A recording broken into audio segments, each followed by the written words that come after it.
Morning. Just doing a quick video today about Justin Trudeau. Again. More about the disgusting parts of Trudeau. The things I find repulsive. Basically this 13-year-old girl got murdered. And he's been silent about it. He hasn't shown up at any of the vigils. Neither is the media. They have not been supporting this family at all. You know who's supporting this family? Us patriots on the internet, and that's the only ones who are pushing the fact that this little girl was murdered by one of those douchebags that he let in our country, okay? Islamic douchebag. That's right, and I said it. I don't give a shit.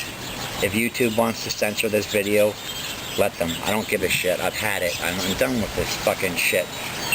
You know,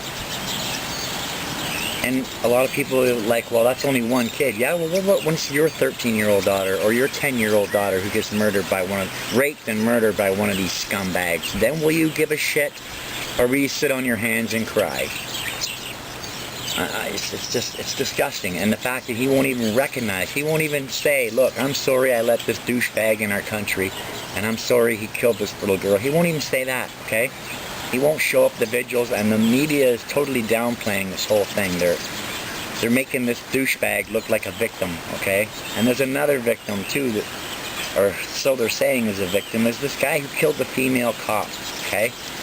He killed her, he threw her body into a fucking dumpster like garbage, and then claimed that he got trauma from doing that, so Veterans Affairs are paying him for whatever, for any reason is wrong, okay? If Trudeau really gave a fuck about our military like he says, then maybe they wouldn't be using old equipment. Maybe they wouldn't fucking have such limited access to what they really need to get the job done. Watch this video. Garnier killed police officer Catherine Campbell in Truro, Nova Scotia, and was found guilty of murder. He said committing the murder gave him PTSD. Garnier never served a day of his life in Canadian military, yet the Prime Minister stood in this House yesterday and justified Veterans Affairs paying for Garnier's benefits, saying, when a man or woman serves in Canada's armed forces or in the RCMP, their whole family serves with them. Mr. Speaker, does the Prime Minister actually believe that Chris Garnier should be receiving benefits from Veterans Affairs? The Honourable Prime Minister.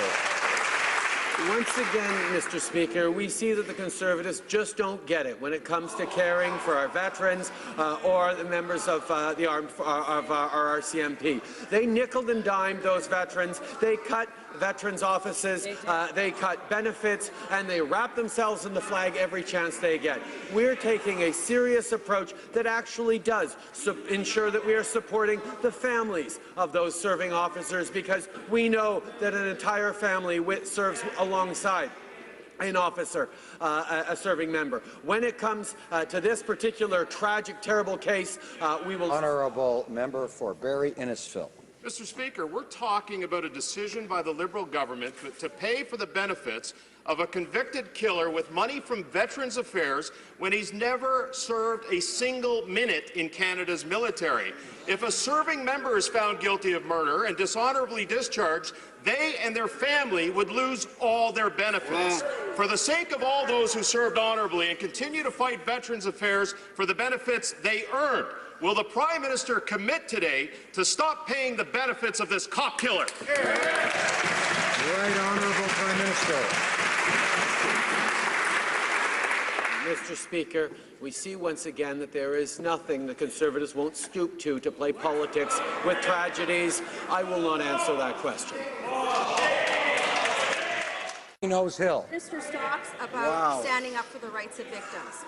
Earlier in question period, the Prime Minister said point blank that he wouldn't answer a question. He wouldn't answer a question, and yet Christopher Garnier, who has never served a day in his life in Canada's military, who killed a female police officer and unceremoniously dumped her body under a bridge, is getting benefits from Veterans Affairs. The Prime Minister needs to have the courage to stand up and answer this question right now.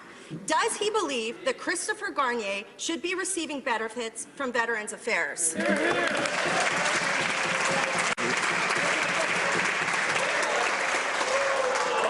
Honourable Minister of Veterans Affairs.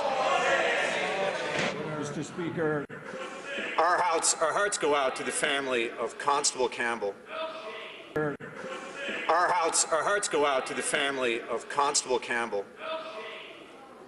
I always have to say this, I never like saying it, but it's important, and for privacy reasons, I can't get into the case.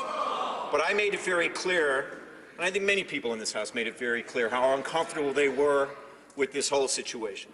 I've asked the department to go back and provide me with a better understanding of how this decision was made. Thank you, Mr. Speaker. Mr. Speaker, the Prime Minister won't answer, and the Minister of Veterans Affairs just told this House that he's asked his officials for answers.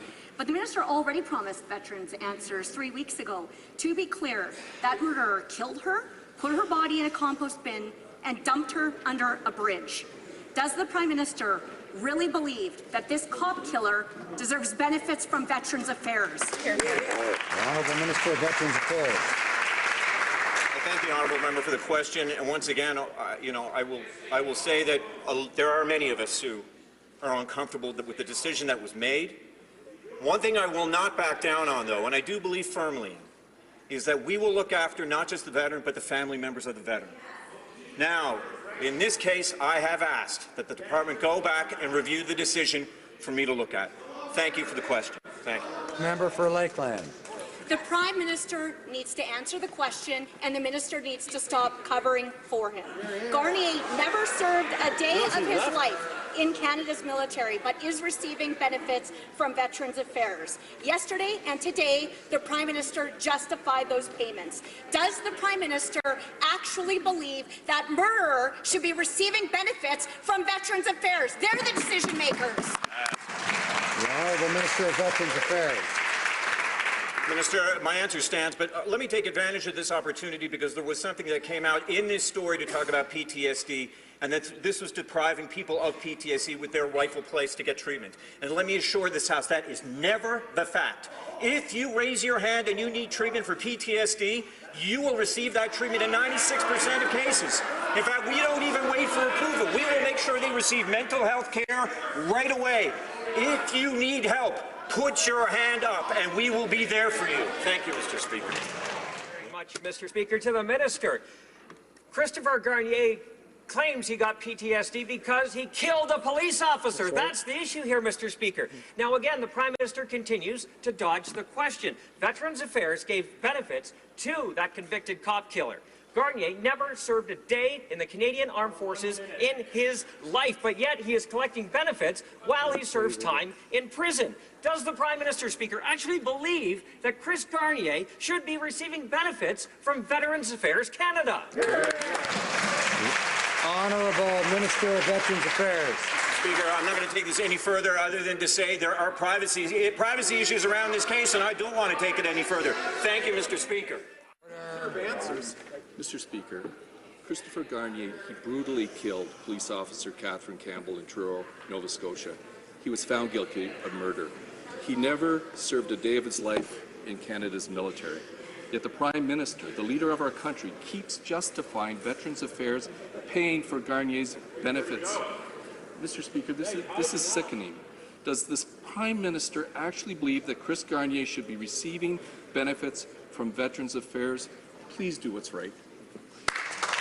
Honourable Minister of Veterans Affairs. I thank the honourable member for his question, and once again, I have asked my officials to go back to review the judgment and to come back to me with that review. Thank you very much for the question. Order. Mr. Speaker, here's what we know in this House today.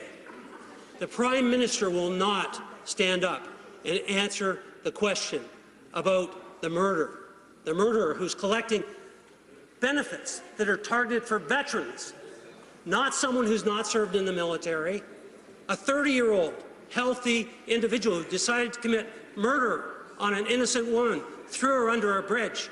This minister promised 3.5 weeks ago to dig into this matter and find out what's going on. 3.5 weeks. How long does it take to get an answer from Campbell's family? Right Honourable Prime Minister. Mr. Speaker, I stood in this House and answered the first time the question was asked. But as the level of debate sunk, as the level of political games got torqued up by the Conservatives around a terrible, tragic, reprehensible incident, I chose not to encourage them. Mr. Speaker, at one point Canadians are going to help the Conservatives understand that they should not play these disgusting political games the way they are doing. Mr. Speaker, the Prime Minister started off question period by saying he wouldn't answer a question. And the answer he just gave my colleague was disgusting. A woman was murdered by somebody who did not serve a day in Canada's military, and he is receiving benefits from Veterans Affairs. This Prime Minister needs to stand up and be accountable for his values. Does he believe, honestly, that a murderer who has never served a day in Canada's military should be receiving PTSD benefits from Veterans Affairs? The Honourable Minister of Veterans Affairs. Mr. Speaker, out of respect for the family of Constable Campbell, can we simply let this debate rest for now? I have asked my officials to review the decision. I have asked them to get back to me. Can we please let it rest there? Yeah, folks, that's how much your elected Prime Minister gives a fuck about our military, okay? That he's cutting back all veterans programs, and he's throwing seniors into the trash for this piece of shit, and other pieces of shit like him, so Veterans Affairs can support them and give them all their fucking psychiatric care. What about our vets who came back from Afghanistan and the Middle East? What about their trauma? Why aren't they getting help? They're fighting. There's people committing suicide because they can't get help from Veterans Affairs, but we're supporting some douchebag who kills a cop and then cries because he got PTSD from killing the cop. Are you fucking serious? And then this Veterans Affairs guy, this rep, says, well, I have asked my people to look into it. That was 3.5 friggin' weeks ago. How long does it take to look at the file and go, this was a bad decision. We need to reverse this. It's a game. They're playing games, okay? Trudeau's done this for a long frickin' time, okay? There's nothing good about Trudeau, and yet his approval rating is still high. And that's how stupid a lot of Canadians are. And I'm not saying all Canadians, but I'm saying a lot of Canadians are so stupid, they believe mainstream media and the bullshit the mainstream media is telling them, okay? I don't. I haven't for 15, 20 years. I'm giving flying fuck about what mainstream media has to say. I can see through their bullshit. I have common sense. But a lot of people that's how they do their research. They watch CBC or they watch, Global or one of these other douchebag propagandist channels, and they feel they've educated themselves, but they haven't educated anything, okay? I'm more worried about our military servicemen who actually serve.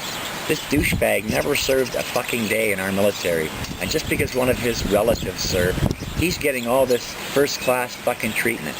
He killed a cop, a female cop, and dumped her in the garbage, okay? You think he really deserves any benefits at all? Hey, they got psychiatrists in jail.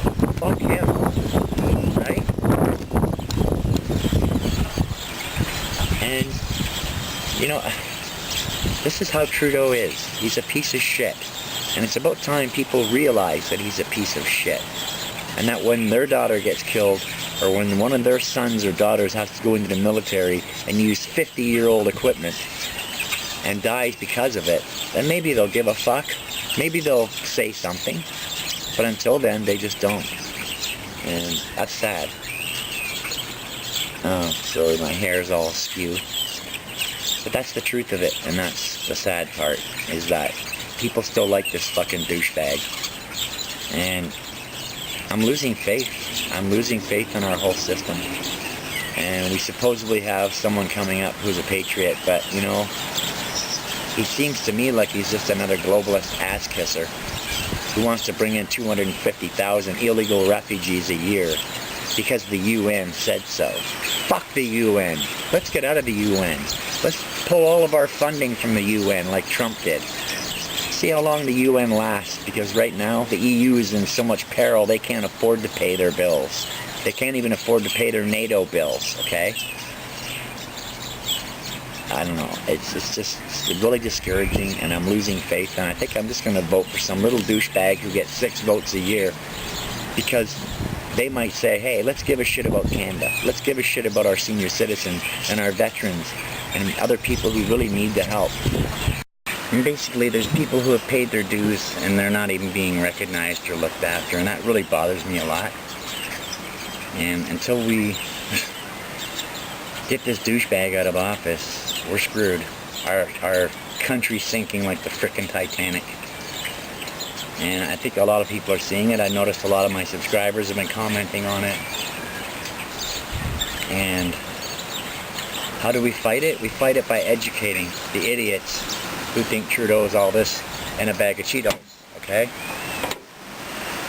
He's not. He's sinking our country. He's handing us over to the globalists. So you better either get used to being controlled and censored and told what to do and what you can say and what pronouns you can use and what genders you have to accept, or you can educate yourself and fight. That's your choice. But I'll tell you right now, this country's going down fast, and if we get another 4 years of Trudeau, we're in trouble. And I'm losing faith in Bernier, really, by the day. And you know, it's not like I'm jumping back and forth, but I really had to look at his platform in the immigration part, and I'm not okay with it. And I don't think I can vote for a guy who's going to do the same damn thing Trudeau's doing. Our immigration and naturalization services cannot handle 250,000 fucking people a year. I don't care what anyone says, how many people they hire. They cannot handle it. And it takes too long to vet these people. And basically, as far as I'm concerned, we should be taking in a maximum of 50,000 a year. And that's if they have money, and they're not going to come here and live on welfare and in expensive hotels on our bill. So basically, yeah, come to Canada. We're fucking asshole suckers. We'll fucking pay your welfare and your cell phones and your hotel bills, because we're douchebags. Just come and shit on our country. And that's what it's come down to, okay? And until you learn to educate yourself and learn your role in this fight, we're screwed.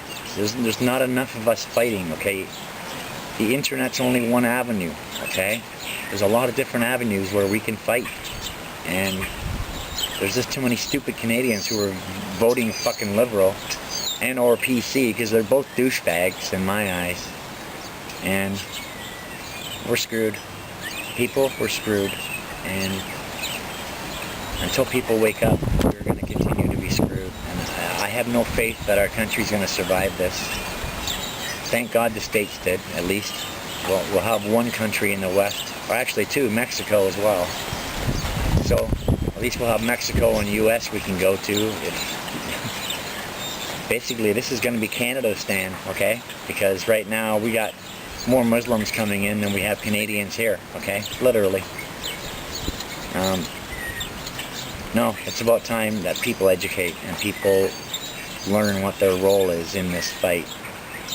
Until then, all I can say is I hope you have an awesome day. And a shout out to my subscribers, my new subscribers, and any viewers who are viewing who haven't subscribed. I hope you will. Basically, I don't know. Have a great day. Bye.